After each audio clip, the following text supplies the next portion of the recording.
February 2014. In a single week, 182 Sbarro locations across America went dark. No farewell ceremony, no final announcement, just a closed sign taped to the glass and the lingering smell of cold pizza in empty food courts. What closed? In Empire. At its peak, Sbarro was in every major mall from New York to California. Over 1,000 locations worldwide. $465 million in an annual revenue. The undisputed king of the food court. In 1995, the founder's grandson told the New York Times flat out, "No one competes with us in a shopping mall. No one." He was right, until the mall itself started dying. And Sbarro had nowhere else to go. From $465 million to bankruptcy. Twice. 400 locations gone. The #1 food court pizza chain in America, reduced to a ghost of a brand most people under 30 have never visited. So what killed Sbarro? Not bad pizza, not stronger competition. Something far more insidious, a trap built entirely out of their own success. Brooklyn, New York, 1956 to 2014. This is what happens when everything you built belongs to someone else. In 1956, Gennaro and Carmela Sbarro stepped off the boat from Naples, Italy, with 3 young sons, almost no money, and one thing they knew how to do better than almost anyone: feed people. Naples was the birthplace of pizza as the world knows it, and Carmela Sbarro had grown up making it the way it was supposed to be made. Fresh dough, real tomatoes, good cheese, no shortcuts. That wasn't a recipe. That was identity. That was everything she carried across the Atlantic. They settled in Bensonhurst, Brooklyn, a tight-knit Italian-American neighborhood where the streets smelled like garlic and Sunday gravy, and where a family that knew how to cook could build something real. Gennaro had worked in delis in the city to save money. Carmela had taken in sewing work. Every dollar went toward one goal. In 1959, they opened their Salumeria at 1701 65th Street, a small Italian grocery store selling cured meats, imported cheeses, fresh pasta, and homemade cheesecake that Carmela made by hand every single morning. It wasn't glamorous, it was a neighborhood shop, but it was theirs. And then something unexpected happened. People didn't just want to buy the food, they wanted to eat it right there, standing at the counter. Customers were standing at the counter eating pasta, Mario Sbarro would later recall. The Sbarros hadn't opened a restaurant, but somehow they were running one. Carmela started cutting slices of pizza for the workers who passed by during the morning shift change. Factory workers, delivery drivers, people who needed something hot, fast, and real before a long day. Word spread the way it only spreads in a Brooklyn neighborhood, mouth to mouth, block by block. The line started forming before she even opened the oven. She grew such a following that regulars told her directly, "You've got to take this to the masses." By 1964, the Sbarros had 4 locations in the New York metro area, but Gennaro ran them the way an Italian patriarch runs everything, with total control and zero compromise. He refused to franchise, he refused to cut corners. All the food, every sauce, every cheesecake, every portion of pasta, was still prepared at the original Bensonhurst location and distributed to each store daily. Carmela still made the cheesecakes herself, at 4 locations, by hand. That level of obsession built something rare in the restaurant business, a product people actually trusted. Regulars didn't just like Sbarro, they relied on it. It tasted the same every time because it was the same every time, made by the same hands in the same kitchen. But the city was changing around them, and so was America. In the late 1960s and early 1970s, something was reshaping the entire country. A new kind of destination that wasn't a street corner, wasn't a neighborhood, and wasn't a downtown. It was a building, a massive, climate-controlled, neon-lit building with dozens of stores under one roof, surrounded by acres of parking. The shopping mall had arrived. Developers were breaking ground faster than anyone could track. Suburbs were exploding. Young families with cars and disposable income were moving out of the cities, and they needed somewhere to go on a Saturday. The mall gave them everything in one place: clothes, electronics, entertainment, and eventually food. The Sbarro sons, Joseph, Mario and Anthony saw it immediately. This wasn't just retail. This was a captive audience. Thousands of people already inside a building, already spending money, already hungry. No need to attract them with advertising. No need to compete for street-level foot traffic. They would simply be there, right in the middle of it all.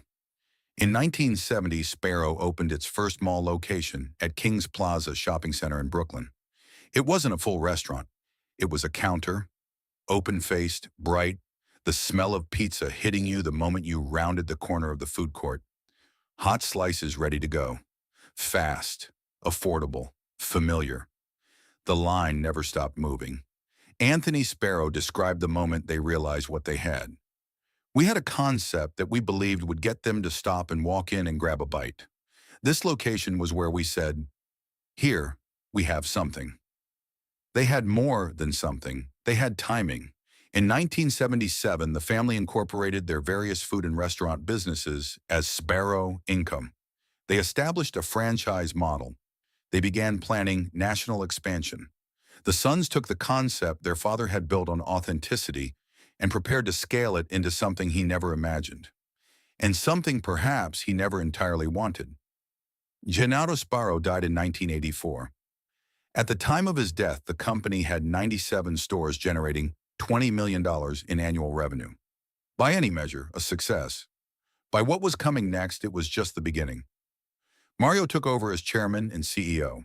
Tony became president and COO. Joe was named senior executive vice president. And Carmela, still at the company, still the soul of the brand, was named vice president. She was still making the cheesecakes.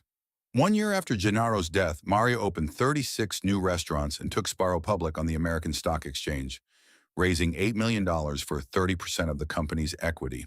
Businessweek ranked Sbarro 21st on its list of America's 100 hot growth companies.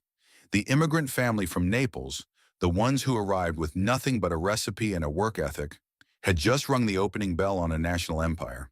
But somewhere in that boardroom, in those expansion meetings, in those franchise agreements and growth projections, the original thing was quietly being left behind. The cheesecakes Carmela made by hand, the pasta prepared fresh every morning in Bensonhurst, the food that tasted like someone cared.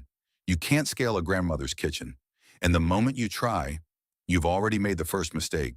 By the mid-1980s, the American shopping mall wasn't just a place to buy things. It was a cultural institution, a Saturday ritual, a teenage headquarters, a family destination. From the suburbs of New Jersey to the strip malls of Southern California, if you wanted to understand American life in that decade, you didn't look at the news.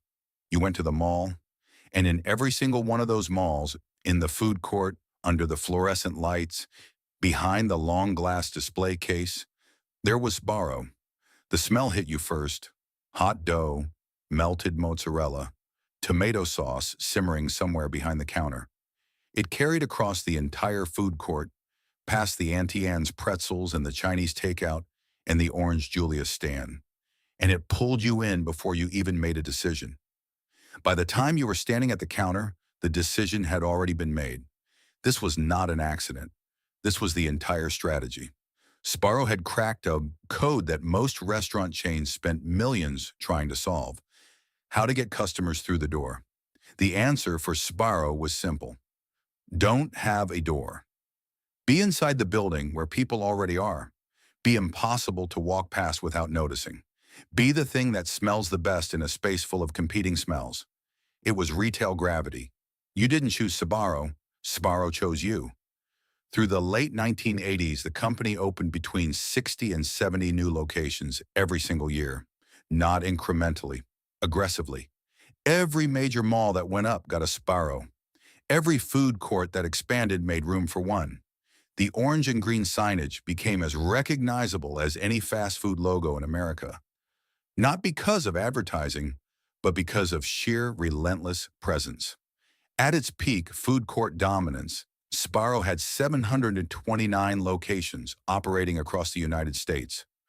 Not just in big cities, in mid-sized towns, suburban corridors, regional malls that were the commercial heart of entire counties. For millions of Americans, Sbarro wasn't a choice among many. It was simply what was there, and what was there was genuinely good. The oversized New York-style slices, thick crust, generous cheese, slightly greasy in the way that only a real slice should be, were unlike anything most of the country had experienced. Pizza by the slice wasn't a new concept in Brooklyn, but to a teenager in Omaha or a family in Phoenix, getting a single slice, fresh and hot, handed to you across a counter in under 60 seconds, that was something new, something that felt urban, authentic, real. Sbarro wasn't just selling pizza. It was selling a piece of New York to people who'd never been there. The menu expanded smartly. Pasta dishes, stromboli, baked ziti, chicken parmigiana, big bowls of spaghetti with meatballs the size of a fist. And always in the display case at the end of the counter, Carmela's cheesecake, by now produced at scale, but still carrying the name and the weight of the woman who invented it. You could build a full meal at Sbarro for under $5 in 1990 in a mall with food that actually tasted like it came from a kitchen that cared. The business model was as clean as the concept. No drive-through, no delivery infrastructure, no outdoor signage competing for highway eyeballs, no reservations, no servers, no tipping. You walked up, you pointed, you paid, you sat. The entire operation was built for speed and volume, and the mall provided the volume automatically every single weekend, like clockwork. In 1985, Mario Sbarro took the company public. In 1990, Sbarro opened its first international location in the Philippines, then Canada, then the United Kingdom, then Mexico. The concept traveled remarkably well. New York-style pizza was universal enough to be familiar, specific enough to feel distinctive. By the mid-1990s, Sbarro was operating in more than 30 countries. By the early 2000s, the chain had crossed 1,000 locations worldwide. In 2008, Entrepreneur magazine ranked Sbarro the #1 quick-service restaurant in the Italian food segment in America. That same year, QSR magazine ranked it 15th in foreign sales among all U.S.-based fast food and fast casual chains. The brand wasn't just surviving. By every external metric, it was thriving. And in 2004, it hit its highest point. Annual revenue reached $465 million, over 1,000 restaurants across 30 countries, the undisputed king of the food court. No competitor had come close to replicating what Sbarro had built. The combination of product, placement, and brand recognition that made them synonymous with the mall experience itself. That same year, something else happened. Carmela Sbarro, Mama Sbarro, the woman who had made the cheesecakes by hand, who had cut the first slices for Brooklyn factory workers, who had built the original recipe that became an empire, retired. She was in her 80s. Her hands had finally slowed down, and the original Salumeria at 1701 65th Street in Bensonhurst, the place where it all began, the tiny Italian grocery store that Gennaro and Carmela had opened 45 years earlier with almost nothing, closed its doors for the last time. The soul of the brand had just quietly left the building, and at the exact moment Sbarro was celebrating its highest revenue year ever, the ground underneath the entire empire had already begun to shift. Nobody noticed. The numbers were too good. The malls were still full. The pizza was still selling. But 2004 wasn't the beginning of the next chapter. It was the last good year. In 1995, a reporter from the New York Times sat down with Jerry Sbarro, grandson of Gennaro and Carmela, third generation of the family that built the empire. The reporter asked about competition, about threats, about what kept the Sbarro family up at night. Jerry Sbarro didn't hesitate. Our traditional marketplace is shopping malls. Shopping malls are a captive audience market where we are the #1 player.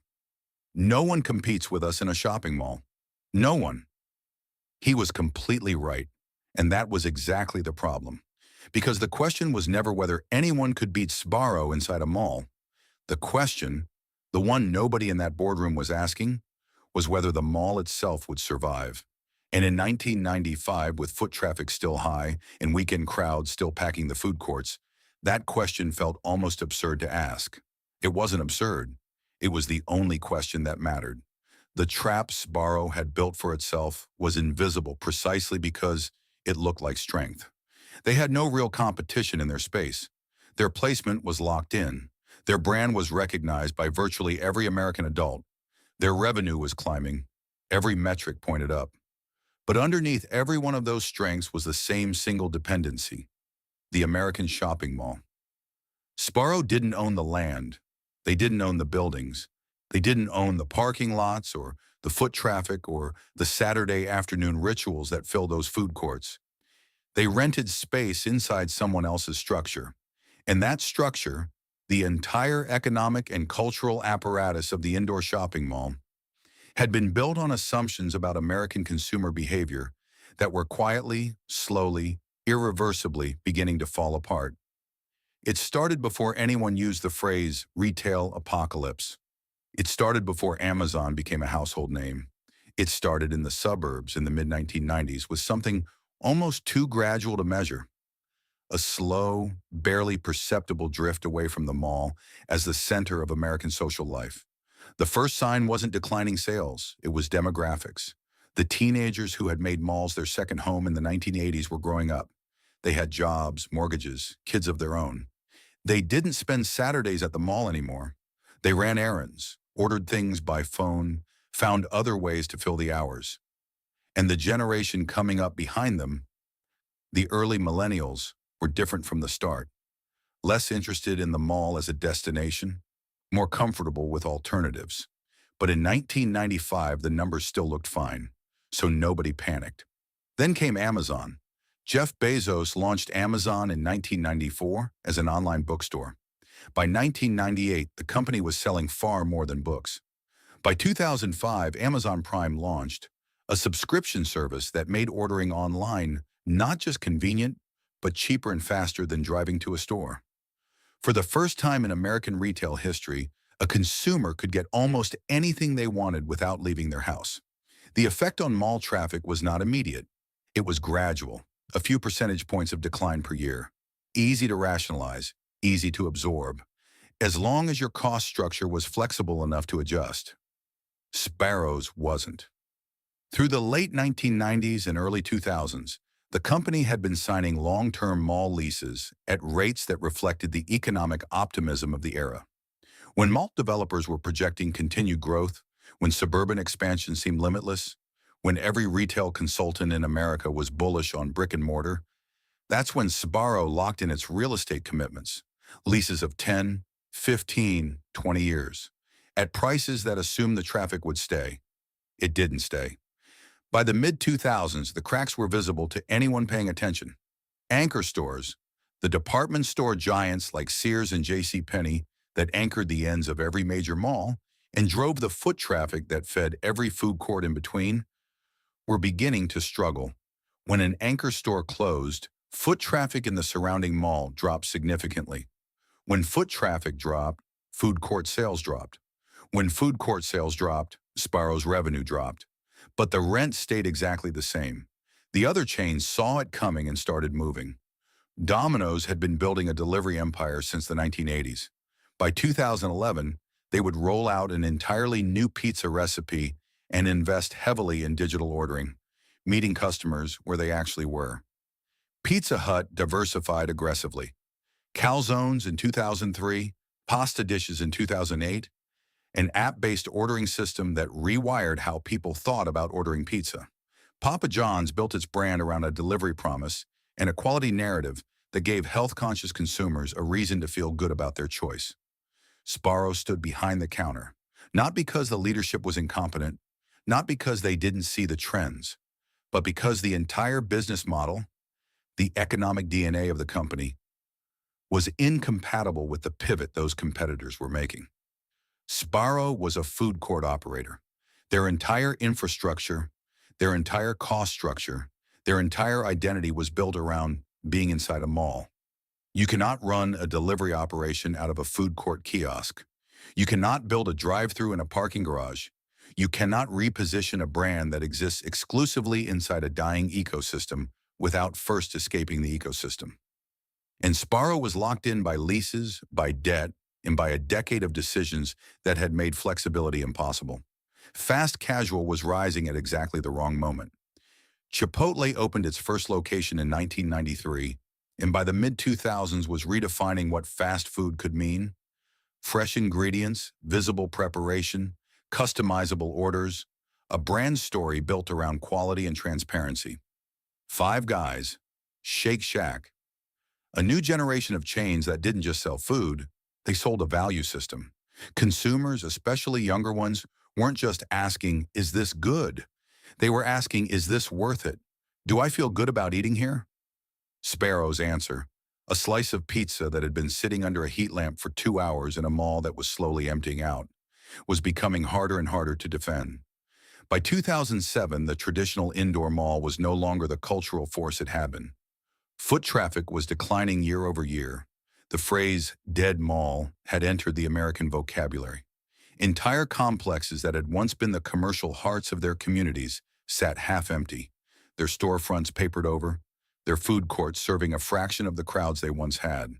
And Sbarro, with hundreds of leases still running, with a cost structure built for peak traffic volumes, with no delivery capability and no standalone restaurant presence to fall back on, was about to find out exactly what it meant to be the best in the world at something the world no longer needed. The empire hadn't been attacked from outside. It had been undermined from beneath. And the foundation was already crumbling before anyone inside the company was willing to say it out loud. By the late 1990s, the Sbarro family had a problem that had nothing to do with pizza. In 1985, Mario Sbarro had taken the company public to fund expansion, selling 30% of Sbarro in shares on the American Stock Exchange. It was the right move at the right time. The capital fueled growth. The brand went national, then international. The numbers climbed. Everything worked. But by the late 1990s, the family had grown deeply uncomfortable with what public ownership actually meant. Quarterly earnings reports, shareholder pressure, analysts on Wall Street who had never made a pizza in their lives telling the Sbarro family how to run a business that Carmela had built from scratch in a Brooklyn kitchen. Institutional investors who cared about margins, not meatballs. A board of directors that answered to the market, not to the family. Mario Sbarro wanted the company back. It was personal. This was his parents' legacy. This was the thing his father had built before he died. This was Carmela's recipe, Carmela's name, Carmela's life's work, and it was being managed by people who saw it as a line item on a portfolio spreadsheet. So the family decided to buy it back. What followed was one of the most expensive acts of loyalty in American restaurant history. The Sbarros launched their first buyback attempt in 1998. It failed. They tried again. It failed again. On the third attempt in August 1999, they finally succeeded, purchasing 100% of outstanding shares at $29.85 per share. The total cost, $389.5 million. $389 million to repurchase a company their parents had started with a borrowed kitchen and a hand-rolled cheesecake. To fund the buyout, the family took on an enormous amount of debt, not operational debt, structural debt, the kind that doesn't fluctuate with how well the stores are performing, the kind that demands repayment whether the mall is packed on Saturday or completely empty. Interest payments that come due regardless of what's happening with cheese prices or foot traffic or the broader economy. The company that emerged from the 1999 buyout was financially a different animal from the one that had entered it. Sbarro was no longer a family business sitting on a healthy balance sheet. It was a family business sitting on a debt load that required sustained, aggressive revenue just to service, let alone reduce. And the revenue, as we now know, was about to stop growing. But the family didn't know that yet. And in the years that followed, Sbarro continued to expand, continued to open new locations, continued to operate as though the trajectory of the 1990s would simply extend forward indefinitely. By 2001, the company had over 900 restaurants. The brand was still strong. The malls were still open. The debt was uncomfortable, but manageable. Then 2001 brought something nobody had planned for. On September 11, two of Sbarro's busiest locations were destroyed when the World Trade Center collapsed. One had been in the mall beneath the complex. The other had been on the observation deck of the South Tower. Both were gone in a single morning. along with everything else that happened that day.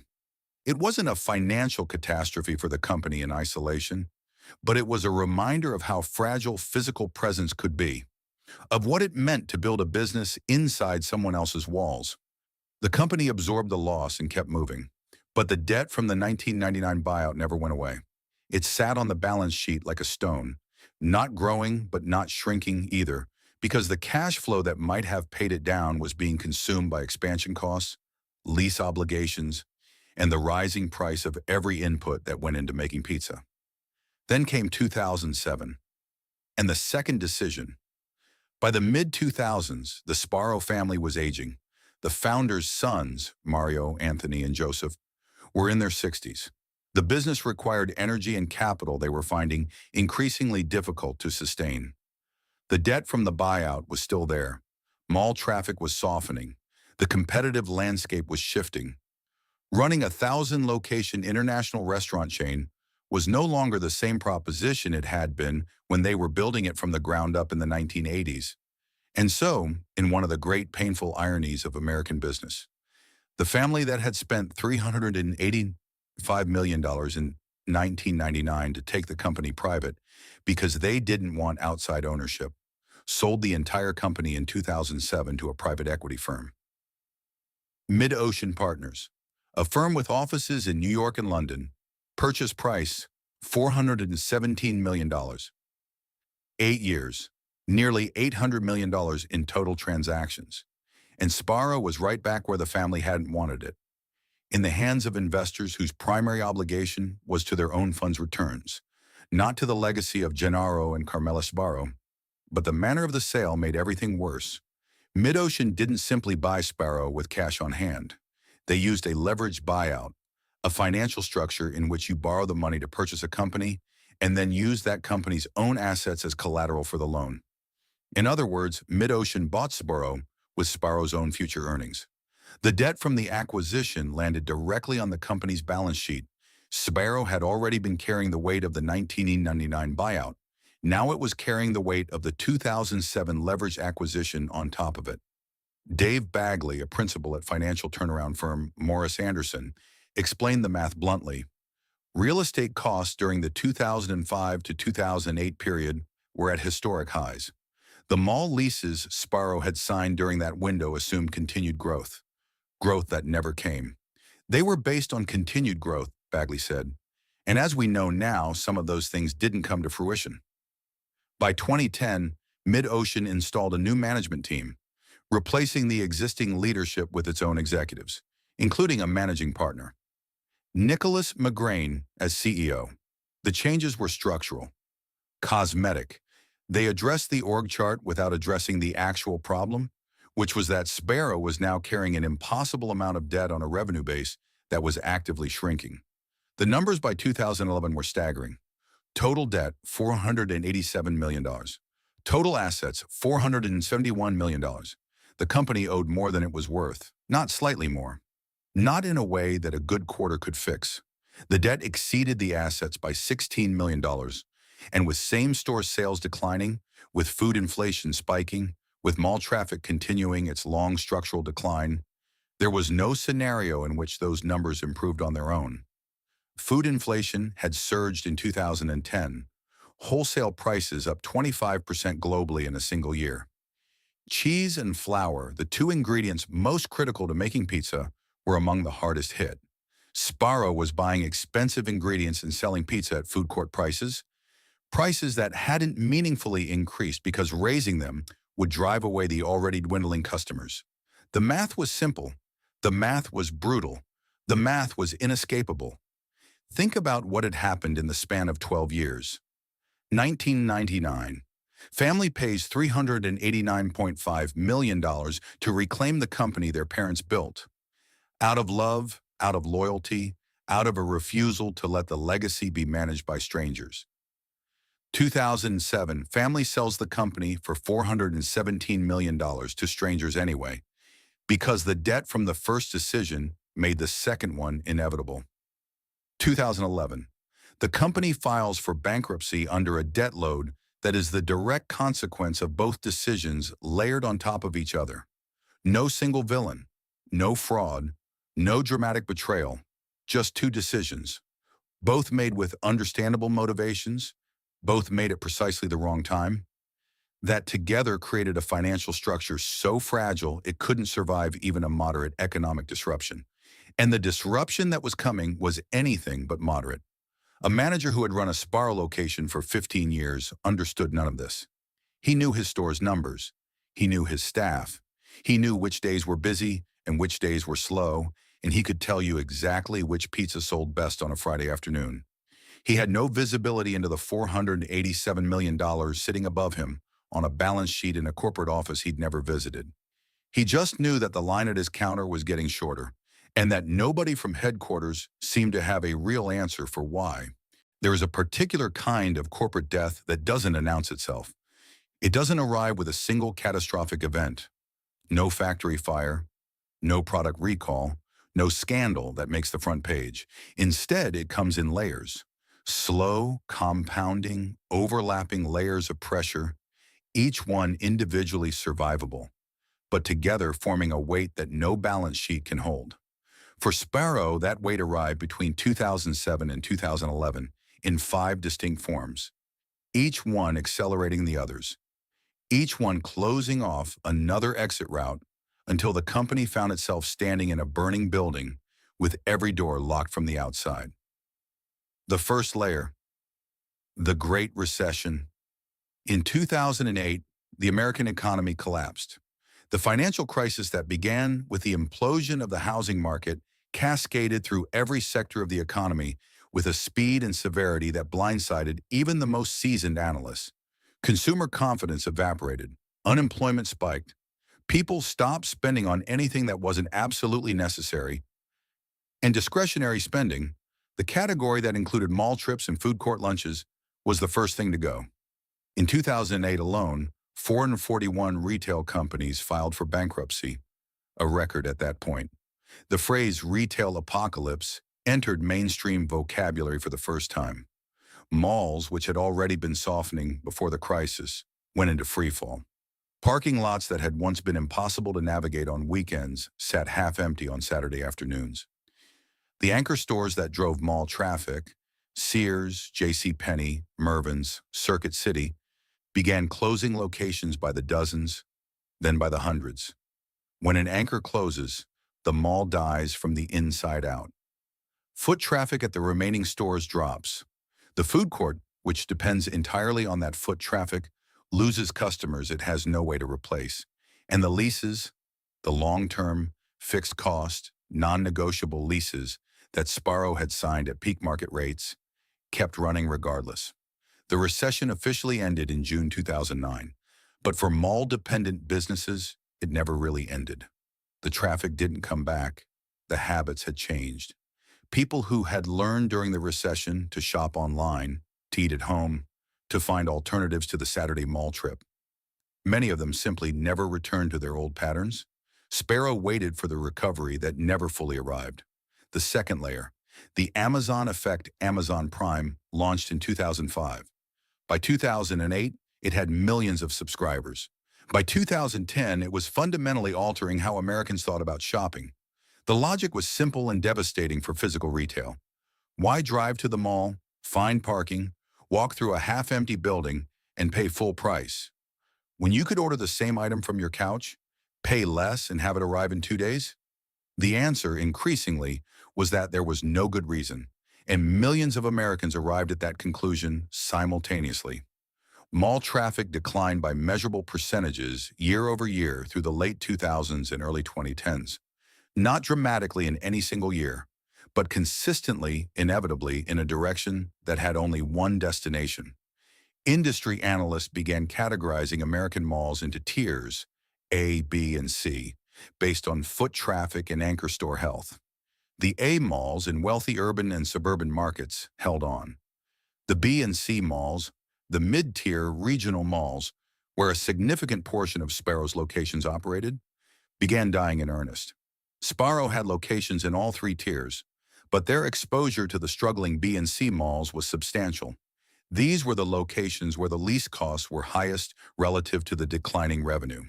These were the stores where a manager might look out from behind the counter on a Tuesday afternoon and count the people walking by on one hand. The food court doesn't work when the mall doesn't work, and Sbarro had no alternative. The third layer: food inflation. In 2010, global food prices spiked with a ferocity that caught the entire restaurant industry off guard. Wholesale food prices rose 25% worldwide in a single year. Corn, wheat, protein, all surged. But for a pizza chain, the two numbers that mattered most were cheese and flour. Mozzarella prices jumped significantly.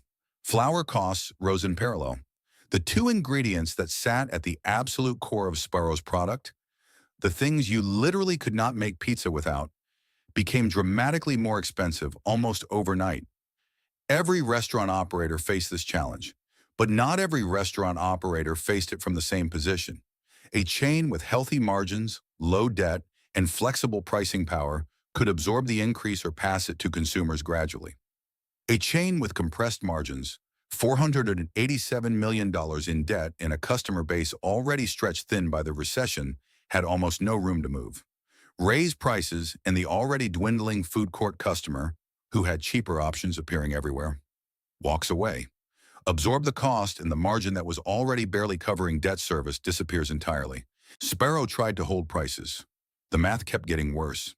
Dave Bagley, the turnaround specialist who later analyzed the collapse, put it plainly: Sbarro was purchasing increasingly expensive ingredients while charging increasingly untenable prices. Every slice sold was generating less real profit than the slice before it. And with volume declining simultaneously, the compounding effect was brutal. The fourth layer: the fast casual revolution. While Sbarro was fighting to survive inside dying malls, a quiet revolution was redefining what American consumers expected from fast food.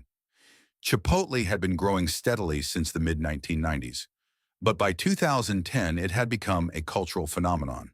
The concept was simple: fast food with real ingredients, visible preparation, and a brand story built around quality and transparency.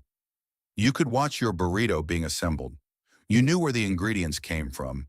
You felt for $8 like you were making a responsible choice. Five Guys followed a similar logic: fresh beef, hand-cut fries, a straightforward menu with no frozen ingredients. Shake Shack brought fine dining sensibility to a burger counter. These chains weren't just competing on price and convenience. They were competing on narrative, on the story a customer told themselves about what they were eating and why. That narrative shift was catastrophic for a brand like Sbarro. The food court pizza model, slices pre-made and displayed under heat lamps, sitting for anywhere from 30 minutes to several hours before being served, was the precise opposite of everything fast casual represented. It was the anti-narrative. It was the thing the new generation of restaurant brands had explicitly defined themselves against. Anthony Misano, Sbarro's president of business development, acknowledged the problem directly. Fast casual was getting a really good grip on the consumer. It had done a great job of educating the consumer about quality and what to expect for a reasonable price. And I think at Sbarro, we just were not consistent with that trend. Consistent was the polite word. Sbarro wasn't inconsistent with the trend. Sbarro was structurally incompatible with it. Their entire operation, the heat lamps, the pre-sliced display, the food court counter, the volume over quality economics, was the exact model that fast casual had been built to replace. And unlike Domino's, which had completely reinvented its product and its ordering experience, or Pizza Hut, which had aggressively diversified its menu and its channels, Sbarro had no delivery operation, no standalone restaurants to speak of, no app, no digital presence worth mentioning. Their entire customer acquisition strategy was still be in the mall and hope people walk by. In 2011, Domino's launched a completely new pizza recipe, publicly admitting their old one wasn't good enough and rebuilding it from scratch. The campaign was audacious and it worked. Sales surged. The brand was revitalized. Domino's had done the hardest thing in business, admitted failure and changed completely. Sbarro had no equivalent moment of reinvention.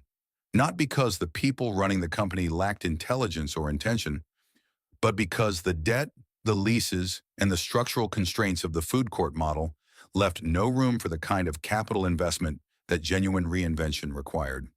The fifth layer, the culture shift underneath all of it, underneath the recession, the Amazon effect, the food inflation, the fast casual revolution, was something even more fundamental, a generational shift in how Americans related to the mall itself. The teenagers of the 1980s who had made Sbarro part of their Saturday ritual were now adults in their 30s and 40s. They still had nostalgic affection for the brand, but nostalgia doesn't pay the lease. Their children, the millennials who were entering their peak consumer years in the late 2000s, had grown up in a different world. A world where the mall was not a destination, but a punchline. Where food court pizza was not a treat, but a cautionary tale. Where the entire aesthetic of the fluorescent lit, heat lamp warmed, plastic tray food court experience felt like something from a different era, which increasingly it was. A Reddit user captured it perfectly, years later, in a single sentence. Back around 1990, the local mall Sbarro was the busiest corner of the food court. Past tense. Remembered fondly. Gone. That sentiment, warm, nostalgic, irreversible, was Sbarro's entire cultural position by 2010. A brand people remembered loving. Not a brand people were choosing today. 5 layers of pressure, all arriving within the same 5-year window, all compounding each other, all closing off options that might have existed if any single one of them had arrived alone. The recession cut traffic. Amazon accelerated the decline. Food inflation destroyed margins. Fast casual redefined the category. And the culture simply moved on. Any one of these forces, in isolation, was survivable. Together they were a sentence. And in the spring of 2011, that sentence was handed down. On April 4, 2011, Sbarro filed for Chapter 11 bankruptcy protection in the United States Bankruptcy Court for the Southern District of New York. The filing listed total debt of approximately $487 million against total assets of $471 million. The company had 1,145 locations operating across 40 countries at the time of the filing. It was, by every external measure, still one of the largest pizza chains in the world. It was also, by every financial measure, insolvent. The reaction from the press was immediate, and it was merciless. Headlines across the country didn't express surprise.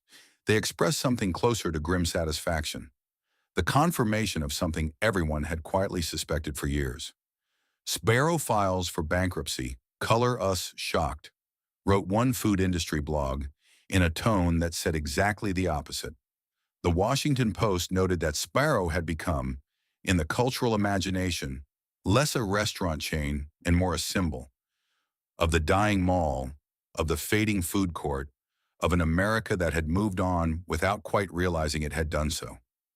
On the internet, the reaction was less measured. A photo had been circulating for years before the bankruptcy, an image that had become one of the defining memes of the early 2010s internet. A Sbarro location, sitting alone and forlorn in a nearly empty mall. Orange and green signage still bright, display case still full. Not a single customer in sight. The caption, in bold white text, Sbarro, because food courts can't all be winners. The meme went viral the week of the bankruptcy filing. It was funny in the way that only true things are funny. Sbarro hadn't just filed for bankruptcy. They had become a metaphor. But behind the headlines and the memes, something more complicated was happening. The Chapter 11 filing was not a death certificate. It was a legal mechanism, a structured process designed to give a company breathing room to reorganize its finances without the immediate pressure of creditor claims. Sbarro's leadership framed it as exactly that, a reset, not a collapse. A chance to cut the debt that had accumulated through 2 decades of leveraged decisions and rebuild on a more sustainable foundation. The restructuring plan was aggressive. Sbarro negotiated to shed approximately $200 million in debt, cutting the total obligation by nearly half. Lenders agreed to provide a cash infusion of $35 million to fund operations during the reorganization period. In exchange, ownership of the company was transferred to the lenders themselves. The Sbarro family's era of ownership, which had defined the brand for over 50 years, was effectively over. 25 underperforming locations were closed. By November 2011, just 7 months after the initial filing, Sbarro emerged from bankruptcy protection. The court approved the reorganization plan. The debt had been restructured. The cash was in the account. On paper, the company was healthier than it had been in years. But as Dave Bagley, the turnaround specialist, observed with surgical precision, jiggering liabilities on a balance sheet had not addressed the limitations that had caused Sbarro to drown. The pizza was still the same. The malls were still declining. The heat lamps were still on.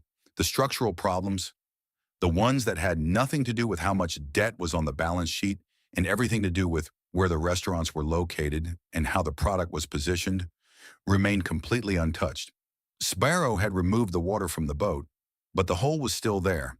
In January 2012, the company brought in a new CEO, James J. Greco, a specialist in corporate turnarounds with a track record of pulling struggling restaurant chains back from the edge. Greco had done it before. He understood the mechanics of rebuilding a brand that had lost its narrative. And he arrived at Sbarro headquarters with a clear-eyed diagnosis that the company's own leadership had been reluctant to deliver. He gave himself 100 days to assess the situation. What he found was not encouraging. The pizza recipe, the foundation of everything Sbarro had ever been, had deteriorated badly. Years of cost-cutting, of scaling down ingredient quality to protect margins, of prioritizing speed and volume over taste, had left the product in a state that bore little resemblance to what Carmela Sbarro had made in her Brooklyn kitchen. The tomatoes were wrong. The cheese was wrong. The dough had been optimized for consistency and shelf life rather than flavor.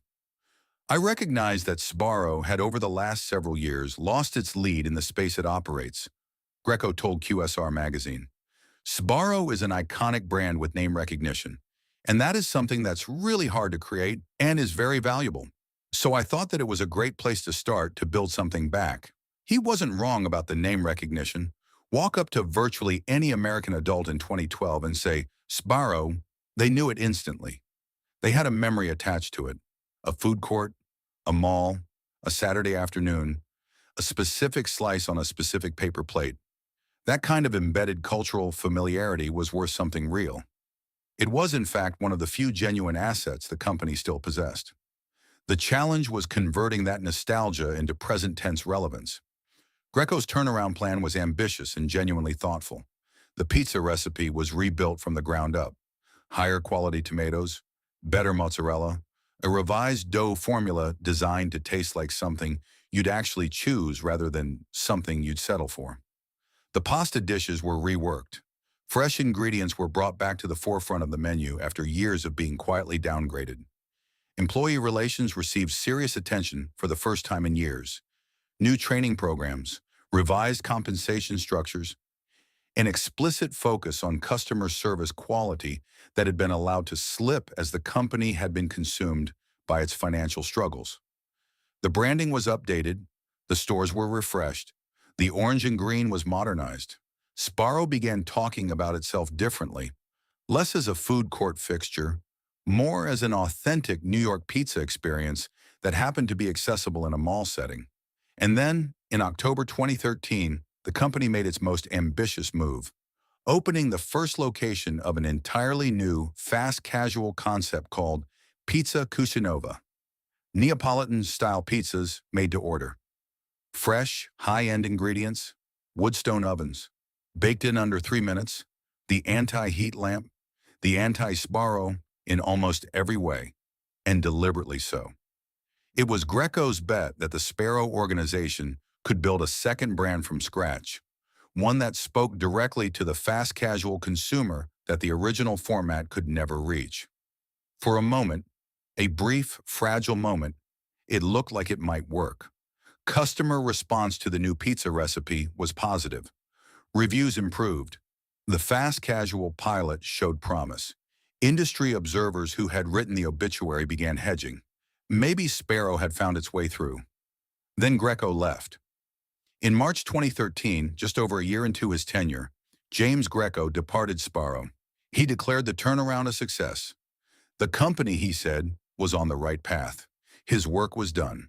Whether his work was actually done or whether he simply recognized that the structural problems he had identified in his first 100 days were ultimately beyond the reach of any recipe upgrade or branding refresh, that question was left unanswered. What was not unanswered was the company's financial situation. Same-store sales were still declining. The new pizza recipe had improved customer satisfaction, but had not reversed the fundamental trend. Mall traffic continued its structural descent. Pizza Cucinova had potential, but required capital investment to scale. Capital that Sbarro, still carrying significant debt despite the 2011 restructuring, didn't have in the quantities required. And the leases, the long-term, fixed-cost, merciless lease agreements on hundreds of mall locations across America, were still running. Sbarro had emerged from bankruptcy in November 2011, carrying the hope that a better product and a cleaner balance sheet would be enough to outrun the forces aligned against it. By early 2014, it was clear they had not outrun anything. The same forces, declining mall traffic, the fast casual revolution, the Amazon effect, the generational shift away from food court dining, had simply continued while Sbarro reorganized. The restructuring had bought time. It had not bought a solution, and the time had run out.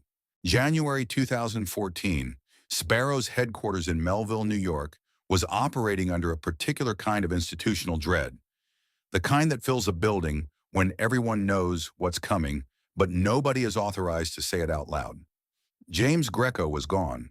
The man who had rebuilt the pizza recipe, launched Pizza Cucinova, and spent 14 months trying to reverse 2 decades of structural decline, had departed in March 2013, declaring victory. His replacement was David Karam, a former Wendy's executive with a financial background, brought in not as a visionary, but as a stabilizer. The message in that hiring decision was clear to anyone paying attention. The era of ambitious reinvention was over. The era of managing the decline had begun. The numbers entering 2014 were unambiguous. Same-store sales had declined for consecutive quarters. The 2011 bankruptcy restructuring had shed $200 million in debt.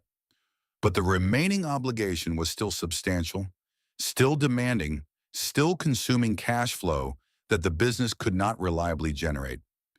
Pizza Cucinova, the fast casual concept that had represented Sbarro's most credible attempt to build a future outside the food court, had opened a handful of locations and shown genuine promise. But scaling it required capital investment that didn't exist. It remained a pilot, a possibility, not a solution. The mall portfolio told the starkest story.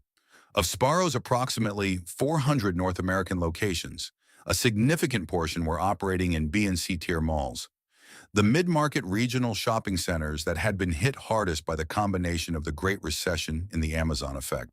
In these locations, foot traffic had declined to levels that made the economics of operation simply untenable. The rent was fixed, the labor costs were fixed, the food costs were rising, and the customers, the ones who had once lined up around the corner of the food court for a Friday slice, were not coming back. Corporate had the spreadsheets. The spreadsheets were telling a story with no ambiguity and no happy ending. In the boardroom, the analysis was cold and precise. For each underperforming location, the calculation was the same. Projected revenue over the remaining lease term, minus projected costs, minus debt service allocation. If the number was negative, and for 182 locations, it was deeply, irreversibly negative, the decision made itself.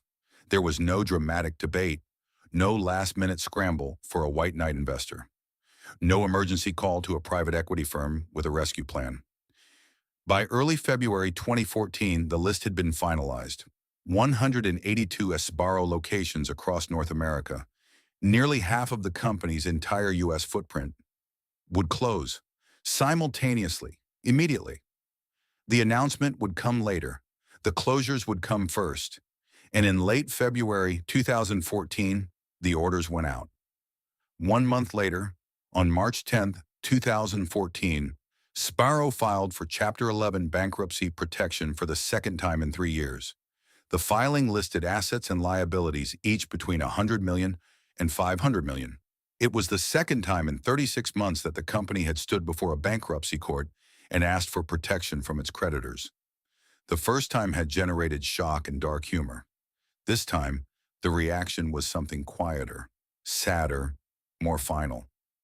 Sbarro intends to emerge expeditiously from Chapter 11 as a stronger, well-capitalized, and more competitive company. The official statement read.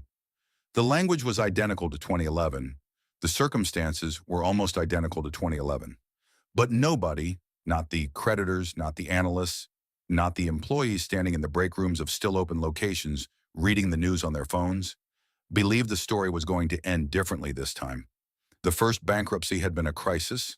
The second one was a confirmation. It confirmed what the meme had been saying for years, what the empty food courts had been showing, what the declining same-store sales had been reporting quarter after quarter. Sbarro was not a company in temporary distress. It was a company whose entire reason for existing, the American Mall food court, was being permanently dismantled by forces larger than any CEO, any recipe upgrade, or any bankruptcy restructuring could reverse. The empire wasn't just falling, it was being erased. Picture a Tuesday morning in February 2014, in malls across America, in New Jersey and Ohio and Texas and Florida and Minnesota and 100 other places. The opening shift managers arrived at their usual time, 6:30, 7. Some of them had been working the same location for 5 years, 8 years, 15 years. They knew the rhythm of the place the way you know a house you've lived in for decades. Which lights flickered, which oven ran hot, which corner of the food court caught a draft when the entrance doors opened. They had their keys. They had their routines. They had, in some cases, a staff of 8 or 10 people scheduled to arrive within the hour. What some of them didn't have, what corporate had failed in certain cases to communicate clearly in advance, was any indication that this particular Tuesday morning would be the last one. The calls had gone out, the emails had been sent, the regional managers had been briefed. But in the logistics of closing 182 locations simultaneously, a scale of operational shutdown that most restaurant chains never face, the communication had been uneven. Some managers learned days in advance, others learned the morning of. A handful, according to later accounts, arrived at their stores to find the closure order waiting for them on their phone as they were unlocking the door. They stood there with their keys in their hands, reading a message that told them not to bother. Inside those stores, everything was exactly as it had been the night before. The display cases were clean. The ovens were cold but ready to be started. The prep ingredients were in the walk-in refrigerator. Dough portion, sauce in containers, cheese in bags. The plastic trays were stacked. The paper plates were in their dispensers. The receipt paper was loaded in the registers. Everything set up for a day that was not going to happen. The staff who arrived for the opening shift, many of whom had not been told what was coming, stood in the food court outside locked Sbarro doors and read the news on their phones along with everyone else. Some had been with the company for years. Some were part-time workers, students, people for whom this was a second job or a first job or the only job they currently had. They had shown up. The job had not. In the food courts around them, the other chains continued their routines. Auntie Anne's was proofing pretzel dough. Panda Express was prepping the orange chicken. Subway was slicing vegetables. The mall's operational machinery, the HVAC, the cleaning crews, the piped-in background music, continued without interruption. Only the Sbarro counter was dark. The display cases, which had always been filled by opening. The rows of rectangular pizza slices arranged under the glass.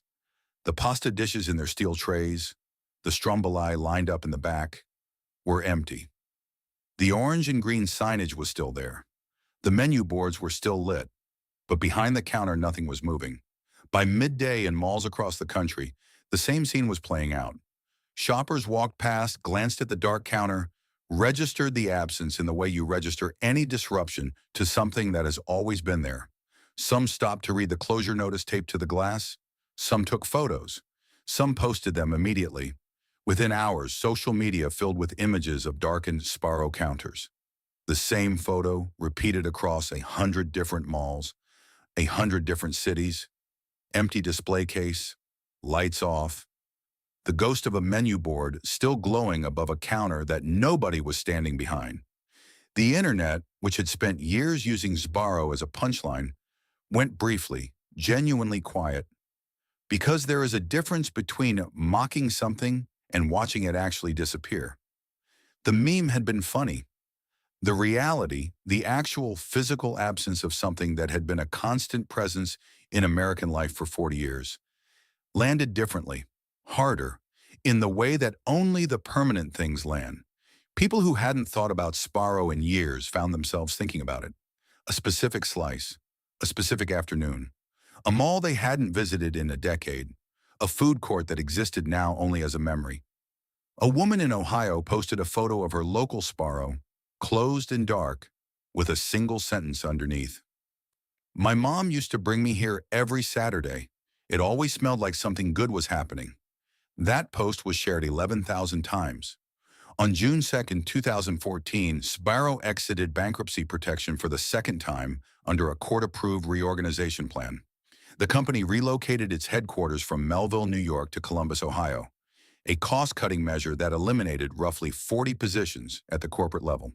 The remaining U.S. footprint, approximately 220 locations, down from over 400 at the start of the year. Total North American locations closed between the two bankruptcies, more than 400. Revenue, which had stood at $465 million in 2004, had fallen to less than $200 million. The company that emerged from the 2014 restructuring was, by every measurable standard, less than half the size it had been at its peak, and operating in a market environment that showed no signs of improving for the kind of business it had always been. The name was the same. The logo was updated, the Italian flag design replaced in January 2015 with a simple pizza slice outline in red and green. The words NYC 1956 added beneath it. A reminder of where it started. An acknowledgement, perhaps, that the origin story was now the most valuable thing the brand had left. The empire had not been conquered. It had been gradually, systematically, and irreversibly unmade. By debt, by demographics, by a world that had simply reorganized itself around different habits and different destinations. And the orange and green light that had once burned in every major mall in America, the light that meant hot pizza and Saturday afternoons, and the particular smell of something good happening just around the corner, burned now in 220 places instead of 1,000, and grew dimmer every year. When the dust settled from 2 bankruptcies, 2 restructurings, and more than 400 store closures across North America, the numbers told a story that was almost impossible to look at directly. $465 million in annual revenue in 2004. The peak. The year Mama Sbarro retired and the original Salameria closed, and nobody connected those two events to what was coming. Less than $200 million in revenue by 2014. A decade. More than half gone. 1,045 locations worldwide when the first bankruptcy was filed in 2011. 220 U.S. locations when the second restructuring concluded in 2014. A domestic footprint reduced by more than 75% from its peak of over 900 American stores. More than 400 North American locations closed between the 2 bankruptcy proceedings, each one representing a lease abandoned, a staff laid off, a food court left with a dark rectangle where the orange and green used to glow. In 2016, 2 years after the second restructuring, Sbarro operated 318 locations in the United States. Less than half the number from just 12 years earlier, when the chain had seemed invincible. By that point, the decline of mall food courts and the generational shift in American dining habits had been officially cited by the company itself as the primary drivers of the regression. Not bad management alone, not bad pizza alone, a structural collapse of the entire ecosystem the brand had been built inside. The jobs lost in those closures were never formally tallied in a single public number, but the arithmetic was straightforward and devastating. Each Sbarro location employed between 15 and 25 people. Managers, prep cooks, counter staff, part-time workers. 400 closures. Conservative estimate, between 6,000 and 10,000 jobs eliminated across North America in the span of 3 years. These were not executive positions. They were not people with severance packages and stock options and soft landings into the next opportunity. They were food service workers, people for whom a stable shift at a mall Sbarro represented reliable income, health benefits in some cases, a manageable commute, a known schedule. People who showed up on a Tuesday morning in February 2014 and found a locked door and a notice taped to the glass. Three people, three different lives, three different versions of the same ending. The first was a store manager, call him Michael, who had run the same Sbarro location in a New Jersey mall for 11 years. He had been there long enough to know every regular customer by order, if not by name. Long enough to have trained three different generations of counter staff. Long enough that when corporate called with the closure notice, he spent the first 10 minutes on the phone convinced there had been a mistake. There hadn't been. At 47, with a resume that listed a decade of food service management at a brand that was now synonymous with corporate failure, he spent the next 8 months looking for work that matched his experience. It took longer than 8 months. The second was a part-time counter worker, a college student, 20 years old, working 12 hours a week at the mall Sbarro near her campus to cover textbook costs and the gap between her financial aid and her rent.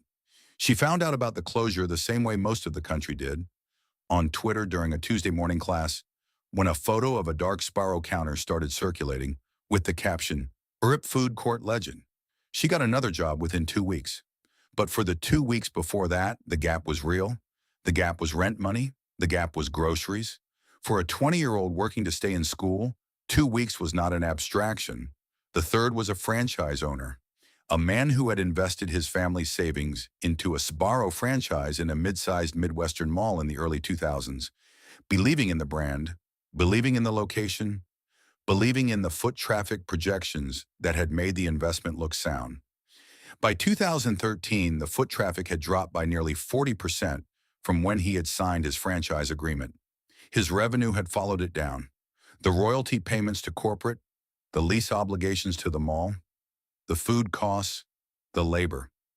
They added up to more than what was coming in. When the closure order arrived, it was almost a relief. The slow suffocation was over. What remained was the debt, the personal debt he had taken on to fund the investment, which did not close with the store. History does not owe anyone a lesson proportionate to what they paid for it. Sometimes the most expensive failures produce the most obvious conclusions. And the story of Sbarro, from Carmela's kitchen in Bensonhurst to the dark food courts of 2014, leaves behind a set of truths so clear they are almost painful to state. The first truth: your greatest strength can become your terminal dependency. Sbarro's placement inside shopping malls was, for 3 decades, its single greatest competitive advantage. No marketing costs, no customer acquisition challenge, a captive audience delivered daily by someone else's infrastructure. It was a perfect business model for as long as the infrastructure held.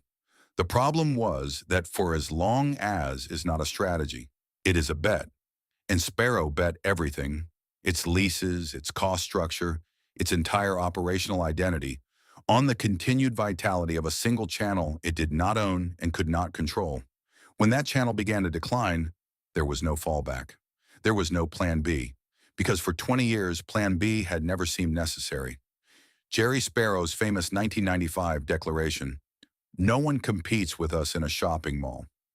No one," was the sound of a company so confident in its position that it had stopped asking whether the position itself was safe. Competitive moats are only valuable if the ground they surround remains worth defending.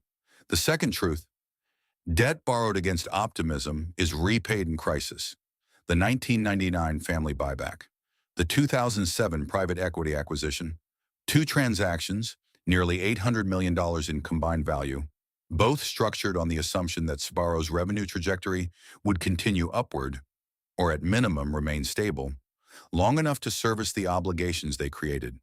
The assumption was wrong, not because it was unreasonable at the time it was made, but because the future does not honor the assumptions of the past, and a balance sheet built on borrowed optimism has no resilience when reality diverges from the projection.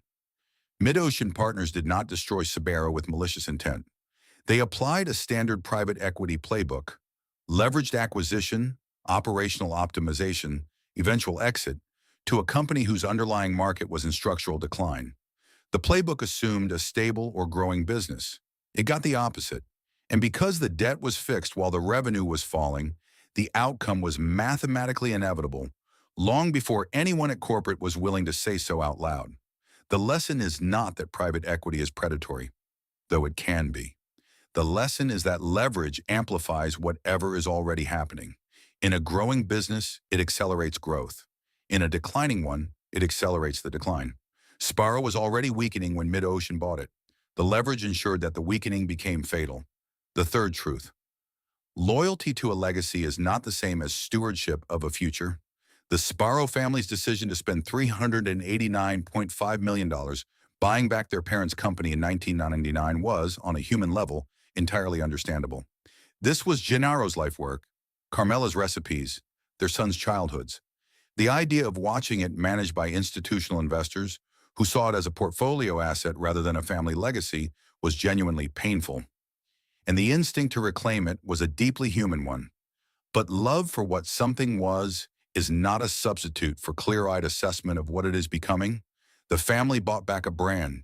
They inherited a structural problem, and the debt they took on to execute the buyback eliminated the financial flexibility that might have allowed them to address that problem before it became irreversible.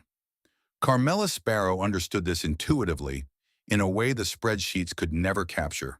She had built something real, something rooted in a specific place, a specific community, a specific set of hands making a specific product for specific people. The moment that product became a scalable commodity inside someone else's real estate portfolio, something essential was lost. Not immediately, not visibly, but lost nonetheless. She retired in 2004.